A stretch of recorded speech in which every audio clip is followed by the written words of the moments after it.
Pues encantados de teneros a los tres por aquí, deseando pues aprender más de vosotros y sobre todo analizar un poco la actualidad geopolítica con el foco puesto en Irán. Enseguida hablamos de este tratado New START, que va a ser uno de los temas fundamentales de esta semana, pero antes, si os parece, vamos a mirar a Oriente Medio. José Luis, empezamos contigo con estas negociaciones nucleares, con Irán que dice que tiene el dedo en el gatillo, amenaza también con una guerra regional, y un Donald Trump que sigue presionando, pero al mismo tiempo parece que quiere alcanzar un acuerdo. Hombre, claramente, ¿no?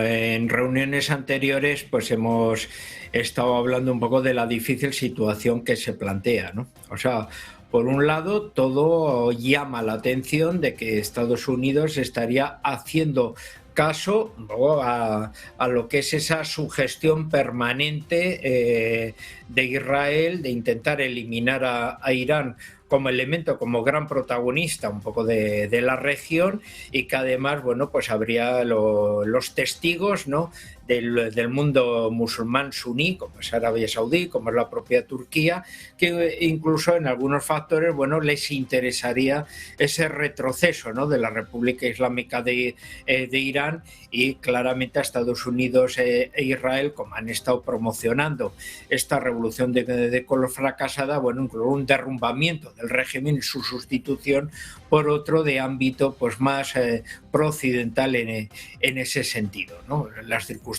claramente han sido negativas en ese ámbito, y por tanto se ha cerrado mucho más, y la ayuda además armamentística que Rusia y China ha proporcionado en ese puente aéreo hacia Irán han ayudado a fortalecer un poco su defensa militar, ¿no? Lo cual plantea ya esa particularidad, el factor sorpresa de un ataque estadounidense con apoyo israelí claramente ha pasado. Los elementos antiaéreos que ha recibido Irán pueden favorecer claramente ya que un ataque de este tipo no pueda ser tan incruento en bajas al soporte aéreo que pueda desarrollarse, y por otro lado un castigo de esa agresivo de esa forma quedaría casi como la experiencia pasada de la guerra de los 12 días, ¿no?, en el aspecto que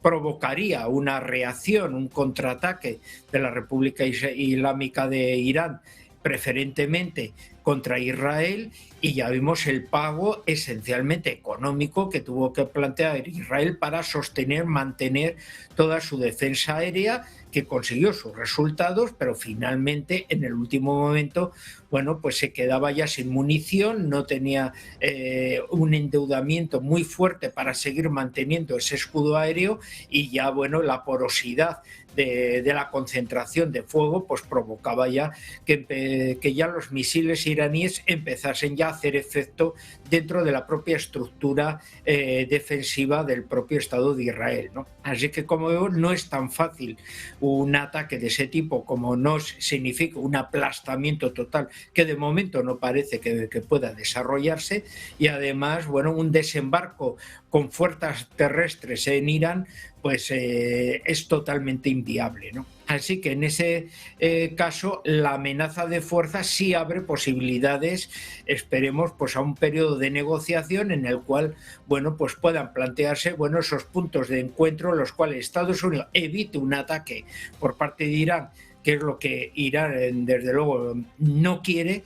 Pero por otra parte también Irán tendrá que ceder en otros aspectos, que Estados Unidos especialmente lo que le va a pedir es esa desaparición con pruebas de su programa nuclear, y especialmente esa deriva que pueda desarrollarse hacia un camino militar, que es lo que quieren evitar, y preferentemente por esa presión del propio Estado de Israel, que quiere ser casi la única potencia nuclear en la región, y que ninguna otra pueda más o menos ser equiparable a él, ¿no? La única que ha hecho algo similar es Arabia Saudí, que no tiene poder nuclear, pero tiene una alianza militar con Pakistán para suplir, en caso necesario, un poco esa deficiencia, ¿no? Bueno, pues el foco puesto en Oriente Medio, en estas conversaciones nucleares que al parecer se van a mantener esta semana con un Donald Trump, bueno, que respondía también a Ali Khamenei y estas advertencias de una guerra regional. Carlos, te quiero preguntar por esto, si crees que estamos más cerca de un acuerdo, de una negociación o de un ataque de Estados Unidos. Yo creo que se están haciendo conversaciones con el dedo en el gatillo. Esto es, todos sospechan de todos. Claramente Israel está pidiéndole a Trump que ataque. A mí no me cabe ninguna duda que Netanyahu quiere una acción sobre Irán, especialmente sobre todo lo que esté vinculado al plan nuclear y a la estructura de defensa de la Guardia Revolucionaria iraní. Todos vemos una iniciativa global para que la Guardia Revolucionaria iraní sea condenada por todos los países europeos. Ha habido intermediación de Francia hasta ahora sin éxito, de Gran Bretaña sin éxito. El canciller egipcio hizo una mediación pidiéndole al canciller iraní que hubiera una mesa de negociaciones, pero lo que ha dicho hasta ahora Khamenei es que puede ser nuclear y Estados Unidos quiere que sea nuclear y misilística. Este tema no es un detalle menor porque es parte del equilibrio de la región. Hoy ha habido una reunión muy importante entre Dan Kay, un hombre que escucha muchísimo. Dan Kay es jefe de Estado Mayor de las Fuerzas Armadas de Estados Unidos, un hombre que escucha muchísimo Donald Trump. Donald Trump es un hombre de pocas admiraciones, salvo a sí mismo, pero tiene una gran admiración por Dan Kay y lo escucha muchísimo. Y él ha tenido hoy, Dan Kay, una reunión con el jefe de Estado Mayor de las Fuerzas de Defensa de Israel. Esta reunión se hizo en el Pentágono, no sabemos obviamente qué han hablado, pero seguramente lo que debe estar es una presión israelí por un ataque y una decisión de si ese ataque se produce, cómo es. Yo creo que si es, nunca será con un desembarco, siempre será un ataque quirúrgico, pero obviamente, como muy bien dijo quien acaba de exponer, Irán tiene una capacidad de respuesta que ha tenido siempre, que ha sido reforzada por Rusia, sobre todo en los últimos tiempos. Pero claro, cuando uno está negociando con el dedo en el gatillo, todo puede ocurrir, ¿no? Que haya un incidente o un accidente puede ocurrir porque además, como ya hemos hablado aquí, Irán tiene un proceso de descentralización de la operación militar de posible respuesta. Entonces, vos dejás ya no en un comando unificado, sino en los jefes de la Guardia Revolucionaria iraní de cada región que tomen una decisión ante un posible riesgo. El riesgo más importante siempre acá es Hormuz. ¿Por qué es Hormuz? Bueno, porque por ahí pasa el 22% de petróleo crudo del mundo y el 23% del gas licuado del mundo. No es lo que exporta Irán, sino lo que pasa por Hormuz, lo que puede desestabilizar la estructura económica mundial. Y ahí ese dedo en el gatillo, por suerte, lo retiró en las últimas 24 horas el Ayatollah Khamenei, que le ha dado orden a la Guardia Revolucionaria iraní que los ensayos con armas reales en Hormuz no se produzcan. Era muy peligroso esto, y les digo por qué, para terminar mi participación en este tema, porque el Estado Mayor Conjunto de las Fuerzas Armadas norteamericanas consideraba la posibilidad de que ese movimiento en Hormuz atacara algún navío norteamericano. En ese caso se iba a desencadenar un infierno y los infiernos que se desencadenan no quedan solo en la región. Así que ojalá que llegue un diálogo que no es sencillo, sobre todo si Estados Unidos insiste en una limitación no solo nuclear, sino misilística. A esto último yo creo que Irán no se estaría de acuerdo porque le quitaría su principal arma. Su principal arma hoy no es nuclear, es la capacidad de saturar las defensas de Israel con su estructura misilística y de drones.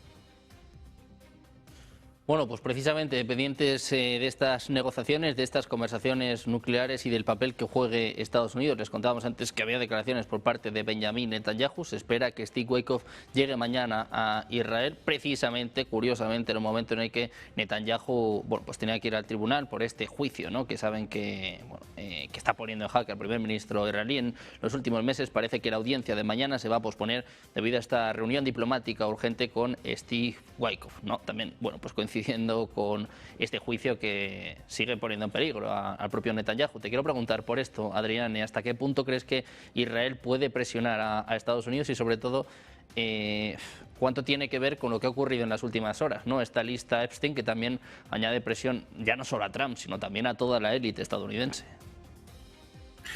Sí, efectivamente, este tema de la lista Epstein cada vez parece que va a más, ¿no? Porque va a más porque está afectando cada vez a más personalidades públicas. Vemos que ha dejado el Partido Laborista Peter Mandelson, que fue ministro británico, que fue embajador en Estados Unidos, y uno de los fue comisario europeo también, y uno de los grandes artífices de la tercera vía. A esto de ese proyecto de nuevo laborismo iniciado en los 90 y que ha resultado al final, independientemente de su inicial éxito electoral, pues ha resultado claramente, vamos a decir, desmarcado o desenmascarado, como se quiera, primero por la implicación de Tony Blair vamos a decir, en crímenes de guerra, ¿no?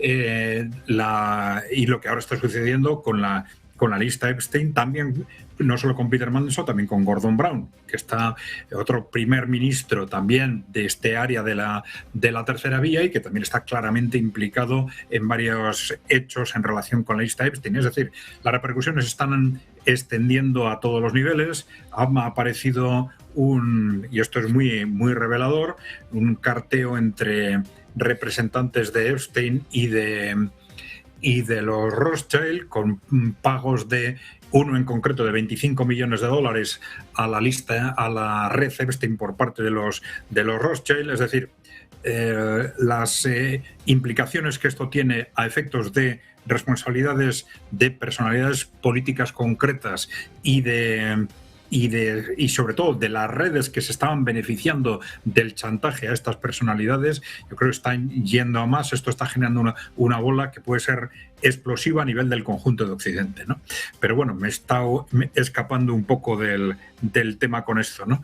Bien, efectivamente estamos en una situación con respecto a Israel muy especial, porque este es uno de las grandes incógnitas del momento, ¿no? De lo que está sucediendo en la relación con Irán, ¿no?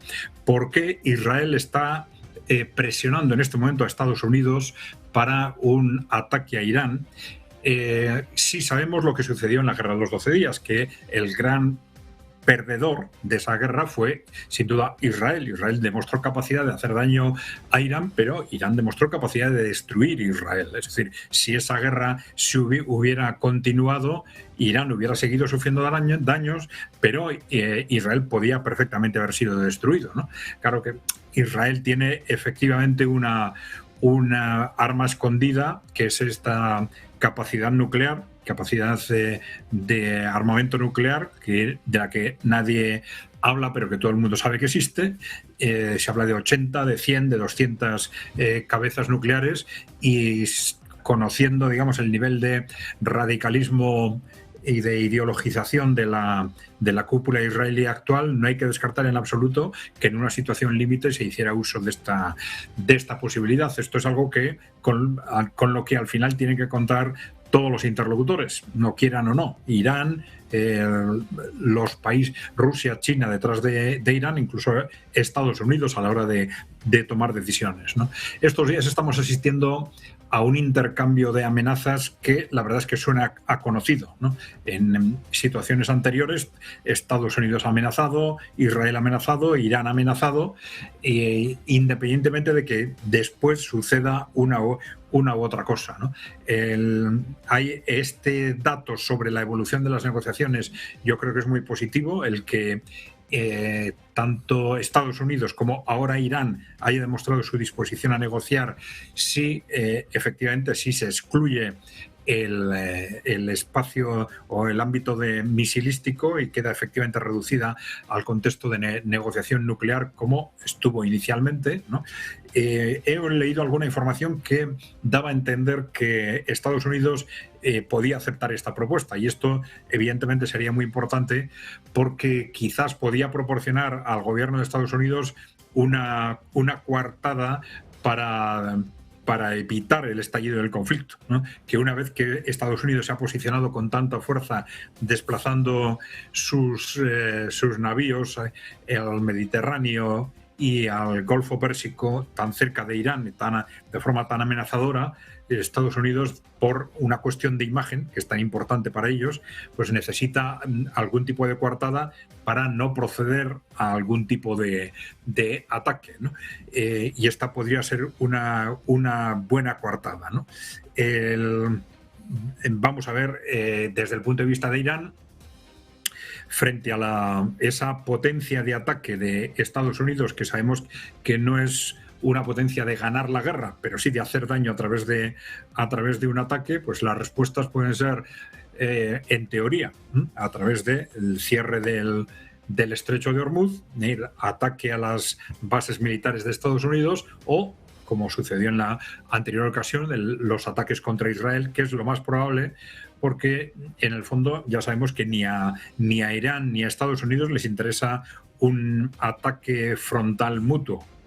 Yo creo que vamos a movernos en ese contexto, pero en principio de forma inmediata estos movimientos de Estados Unidos y de Irán abriendo vías para una negociación es quizás lo más optimista y lo que puede dar una vía a las dos partes para evitar el estallido del conflicto, ¿no?